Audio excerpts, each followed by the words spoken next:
Welcome to Arirang News. I'm Sean Lim, and this is a special holiday edition of the broadcast. Hope you're enjoying the early Memorial Day weekend. Well, Koreans today are honoring and commemorating the country's patriotic martyrs and fallen heroes. We start with our Kim Hyun-bin, who takes us to the scene of the National Memorial Day ceremony in downtown Seoul. In April 1956, 3 years after the end of the Korean War, the South Korean government officially declared June 6 a national memorial holiday. It will become a day to pay tribute to the hundreds of thousands of South Koreans who died during the Korean War and other major battles and conflicts. The National Cemetery is the final resting place for over 172,000 fallen heroes.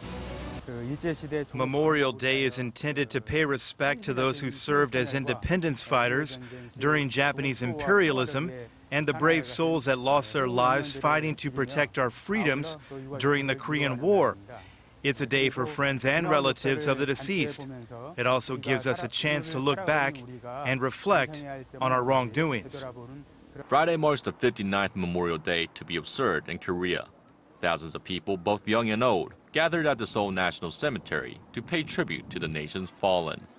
At 10 a.m. sharp, a siren sounds throughout the nation with a 21-gun salute. This is a signal to begin a moment of silence, to pay tribute to all those who have lost their lives fighting for Korea's freedom. I hope my daughter is as proud of her grandfather as she is of me. To give further recognition to war veterans, President Park Geun-hye appointed 5 men that fought fiercely during the Korean War as men of national merit. Kim Hyun-bin, Arirang News. And in the president's Memorial Day speech, President Park Geun-hye emphasized denuclearization of North Korea while stressing social and economic reforms here at home. Choi Yu-sun has the details. With the threat of a fourth North Korean nuclear test lingering, President Park Geun-hye urged the leadership in Pyongyang to give up its nuclear development program. 북한 정권이 진정으로 경제 발전과 국민들의 삶의 향상을 원한다면 핵 개발과 도발 위협부터 내려놓아야 합니다. At a ceremony to remember and thank Korean war veterans and patriots, President Park said she hopes the North will redirect its focus from nuclear development to reviving its economy through international aid and bringing its people out of destitution. The South Korean president then said peace and unification on the Korean peninsula would bring happiness and prosperity to all Korean people. President Park also addressed social irregularities and corruption that have been blamed for the recent ferry disaster in the South. 앞으로 우리 사회 구석구석에 뿌리 깊은 적폐를 해소하지 않고는 국민 안전은 물론 경제 부흥도 국민 행복도 이루기 어려울 것입니다. The president reiterated her determination to carry out sweeping reforms in the public sector and to revamp the national safety management system. President Park then pledged to push forward with her 3-year economic innovation plan to reignite the recovery and support the Korean economy to take another leap forward. Marking the significance of Memorial Day, the president also promised to make sure all of the Korean war veterans will get the recognition and respect they deserve by being conferred a national merit. Choi Yu-sun, Arirang News. And this just coming out of Pyongyang. North Korea says today that it had arrested a U.S. tourist back in April, claiming that the man violated the country's laws. The arrest marks the third American to be detained in the secretive state. Our Yu Lian reports. North Korea announced that it detained a man named Jeffrey Edward Paule, who is being investigated for carrying out acts it deems as inappropriate for a tourist.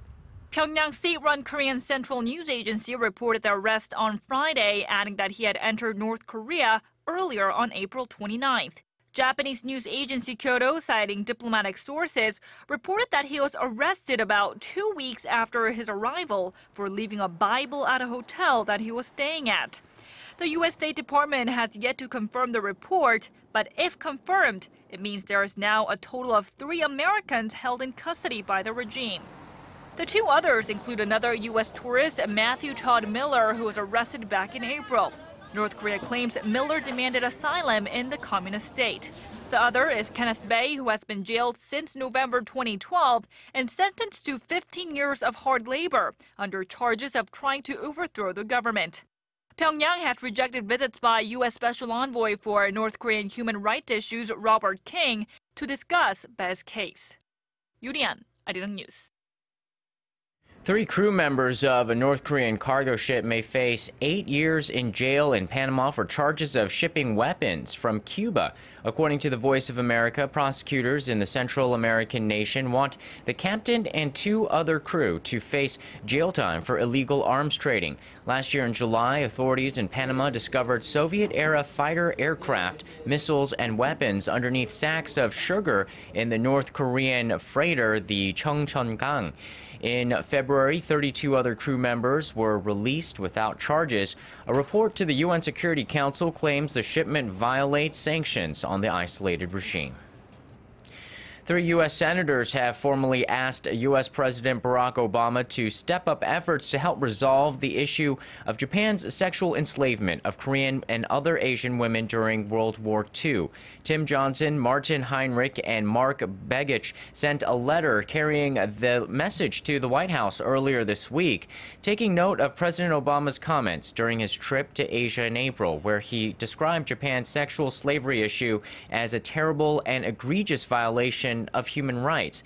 The senators added that resolving the controversial matter will be key to building closer ties with Korea and Japan, especially as the U.S. tries to rebalance towards the Asia-Pacific region.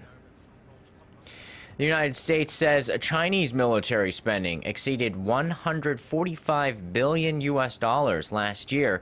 It's about a fifth higher than the $120 billion Beijing claimed it stood at.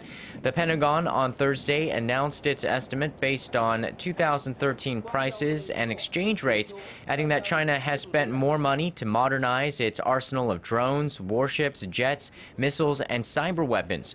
China's defense ministry denied the report through a statement posted on its website and called out the United States for exaggerating its military threat.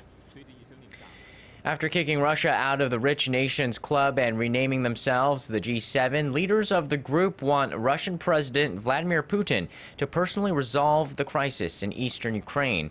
And according to U.S. President Barack Obama and UK Prime Minister David Cameron, the first step begins with Moscow's recognition of Ukraine's new president.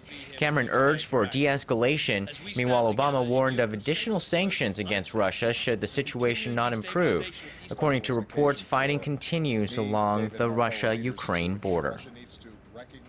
A 19-year-old man was shot dead at a religious university in Seattle, Washington, in the United States in the middle of the afternoon on Thursday at Seattle Pacific University.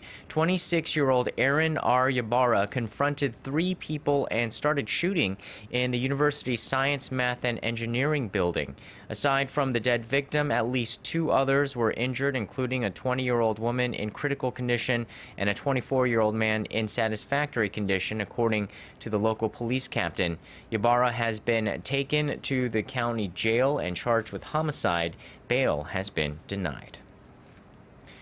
Well, certainly has been an ideal summer-like day here in Seoul. Highs reached 31 degrees with scattered clouds. But now let's get a check on weather conditions around the world.